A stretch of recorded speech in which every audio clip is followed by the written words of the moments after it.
இந்திய அரசாங்கம் என்ன பண்ணுதுன்னா, சரி நீ எந்த அளவுக்கு போவேன்னு பார்க்கலாம், இந்த மாதிரி பண்ண முடியும்னு காமிச்சிருக்காங்கல்ல. அந்த விஷயத்தில் நான் அவங்களுக்கு கண்டிப்பாக பாராட்டுறேன். ஏன்னா இந்த இந்திய மக்களை இந்த அளவுக்கு முட்டாளாக்க முடியும். சரி அந்த மாதிரி பார்ட்டி ஆரம்பிச்சு என்ன பண்ண போகிற, ஒன்றும் பண்ண போகிறதில்ல.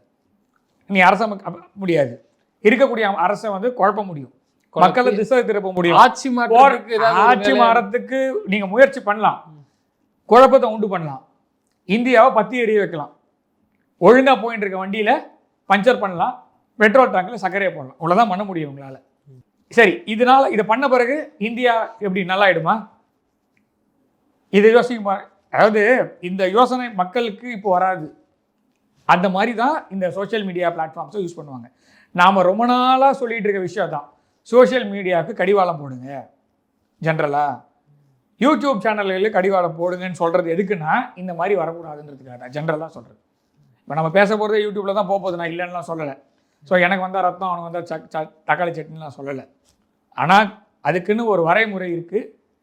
எந்த போராட்டமும் எல்லா விதமான போராட்டமும், இந்தியா ஒரு ஜனநாயக நாடு, யார் வேணால் போராட்டம் பண்ணலாம், எது வேணால் இது பண்ணலாம், தப்பே இல்லை.